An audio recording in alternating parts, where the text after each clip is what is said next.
बहुत से लोग बाथरूम और वॉशरूम को एक ही समझते हैं और किसी के भी शब्द का इस्तेमाल कर लेते हैं। हालांकि ऐसा बिल्कुल भी नहीं है और इन दोनों के बीच बेसिक फर्क है जो ज़्यादातर लोगों को पता ही नहीं है। बाथरूम, वॉशरूम और टॉयलेट जैसे शब्दों में अधिकांश लोग परिचित हैं। हर कोई कभी ना कभी इन शब्दों का इस्तेमाल करता ही रहता है, लेकिन कई बार एक ही उद्देश्य के लिए दोनों शब्दों का इस्तेमाल कर लिया जाता है।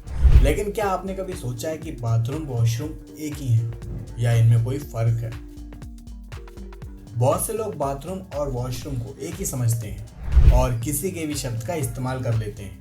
हालांकि ऐसा बिल्कुल नहीं है और इन दोनों के बीच बेसिक फर्क है जो ज़्यादातर लोगों को पता ही नहीं है। दोनों ही स्पेस में काफ़ी अंतर है। बाथरूम, वॉशरूम और टॉयलेट में 3 अलग अलग जगहें हैं। एक समय में अधिकांश घरों में केवल स्नान घर ही होते थे। ऐसे वॉशरूम के साथ ही शौचालय भी होता था। हालांकि अब ऐसा नहीं है। खासकर ऊंची इमारतों में ये दोनों जगहें अलग अलग होती हैं। बाथरूम में मुख्य रूप से एक शावर लेने की जगह होती है। इसमें एक शौचालय भी होता है। कभी कभी बाथरूम में नहाने के सामान भी होते हैं जिनमें बाल्टी, मग और साबुन, शैम्पू भी मौजूद होते हैं। अधिकांश ऊंची इमारतों में बाथरूम और वॉशरूम अलग अलग होते हैं। फिर यहाँ पर यह सवाल उठता है कि आखिर इन दोनों में फ़र्क क्या है जिसकी वजह से ये अलग अलग टर्म्स बन गए। वॉशरूम में सिंक ज़रूर होना चाहिए। अधिकांश वॉशरूम में टॉयलेट और सिंक होता है। वॉशरूम वो जगह है जहां आपको wash basin, toilet seat, mirror, changing area आदि तो मिलेंगे, लेकिन नहाने की सुविधा नहीं मिलेगी। मॉल, ऑफिस, सिनेमा में सिर्फ वॉशरूम होते हैं, बाथरूम नहीं। कई जगहों पर पुरुषों और महिलाओं के लिए अलग अलग वॉशरूम होते हैं। आमतौर पर मॉल, ऑफिस आदि में इन्हें जेंडर के आधार पर अलग अलग किया जाता है। वॉशरूम के दरवाजे पर आपको बाथरूम नहीं बल्कि वॉशरूम ही लिखा हुआ दिखेगा। वॉशरूम दरअसल एक अमेरिकी शब्द है। विदेश में, खासकर अमेरिका में, लोग वॉशरूम को टॉयलेट कहते हैं। भारत में टॉयलेट की जगह वॉशरूम शब्द का ज़्यादा इस्तेमाल किया जाता है। अब सार्वजनिक जगहों पर वॉशरूम लिखने का चलन बढ़ गया है। सऊदी अरब में काम करने वाले भारतीयों की कमी नहीं है। ज़्यादातर लोग कमाने के लिए इसी अरबिक देश में जाना चाहते हैं। आखिर ऐसा क्या है यहाँ?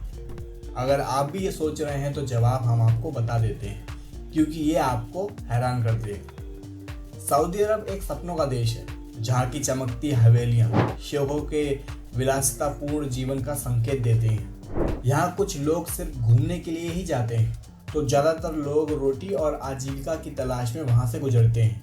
भारत, बांग्लादेश और पाकिस्तान के कई कामगार सऊदी अरब में काम करते हैं।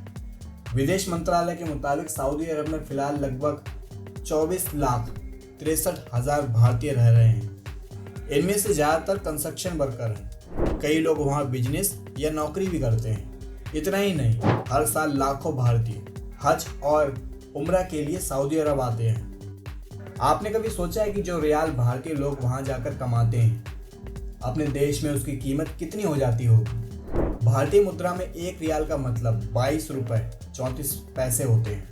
ऐसे में भारत में अगर कोई 100 रियाल लेकर आता है तो उसकी कीमत 2,234 रुपये हो जाएगी। और अगर कोई 1 लाख सऊदी रियाल लेकर भारत आता है तो वो भारतीय मुद्रा यानी रुपयों में कितना होगा? करेंसी कन्वर्ट के मुताबिक 1 लाख सऊदी रियाल भारतीय मुद्रा में 22,34,73,73 रुपये 51 पैसे होंगे। और आपको बता दें कि किंग सलमान इस समय सऊदी अरब पर शासन कर रहे हैं। भारत के साथ सऊदी अरब के अच्छे संबंध हैं और यहाँ भारतीय पर्यटकों की संख्या में बढ़ोतरी हो रही है। दोस्तों, हम अपने सेल फोन को इस्तेमाल करते वक्त इसके आसपास की डिटेलिंग पर काफ़ी ध्यान देते हैं, तो कभी नहीं देते। अगर आपने अपने फ़ोन को अलट पलट कर देखा होगा तो आपको इस पर एक छोटा सा छेद ज़रूर दिखाई दिया होगा। आखिर इसकी वजह क्या है? आजकल बिना फ़ोन के शायद ही कोई आपको दिखाई देगा। यहाँ तक कि स्मार्टफोन तो लगभग सभी के हाथों में नज़र आता है। कुछ हज़ार रुपए से लेकर लाखों रुपए तक के मोबाइल फ़ोन बाज़ार में उपलब्ध हैं। इनकी कीमत के हिसाब से इनके फीचर्स भी अलग अलग होते हैं। हम आमतौर पर अपने ज़रूरत के हिसाब से मोबाइल फ़ोन खरीदते हैं। इनकी विशेषताओं के बारे में हम मैनुअल देखकर या फिर वीडियो के ज़रिए जानकारी प्राप्त कर लेते हैं। पर क्या हमें अपने फ़ोन के बाहरी हिस्से के बारे में सब कुछ पता होता है? क्या आपने कभी अपने मोबाइल फ़ोन के निचले हिस्से में एक छोटा सा छेद देखा है? क्या आप जानते हैं कि ये किस लिए होता है? कुछ लोगों को इसका पता हो सकता है, लेकिन ज़्यादातर लोगों को इसका जवाब नहीं पता होगा। दरअसल ये छोटा सा छेद हमारे फ़ोन की आवाज़ पकड़ने वाला माइक्रोफोन होता है। सरल शब्दों में कहें तो जब हम मोबाइल फ़ोन पर बात करते हैं तो यही माइक्रोफोन काम करता है। जब हम किसी को फ़ोन करते हैं तो ये माइक्रोफोन सक्रिय हो जाता है। ये छोटा सा छेद हमारी आवाज़ को सही तरीके से पकड़ता है और दूसरी तरफ सुनने वाले को स्पष्ट रूप से पहुंचता है। दिलचस्प ये है कि अगर आसपास शोर हो तो ये माइक्रोफोन सभी प्रकार की आवाज़ों को नहीं पकड़ता, क्योंकि ये सेल फोन के निचले हिस्से में होता है, इसलिए शोर को पकड़ने में रुकावट होती है। वहीं जब हम बात करते हैं तो हमारी आवाज़ सीधे पास के छेद से होकर गुजरती है, जिससे दूसरी तरफ हमारी आवाज़ साफ सुनाई देती है। आमतौर पर यह छेद चार्जिंग पोर्ट के पास ही होता है, लेकिन कुछ फ़ोन्स में यह कैमरा और फ्लैश के पास भी पाया जाता है। हालांकि इसका काम भी नॉइस कैंसिलेशन का ही होता है। अगर आपको ये वीडियो पसंद आई हो तो वीडियो को लाइक ज़रूर कीजिएगा और ऐसे इंटरेस्टिंग फैक्ट्स को जानने के लिए हमारे लॉफ्टर फैक्ट चैनल को सब्सक्राइब करना ना भूलें और हो सके तो इन दोनों वीडियोस को भी ज़रूर देखिएगा। मिलते हैं अपनी अगली वीडियो।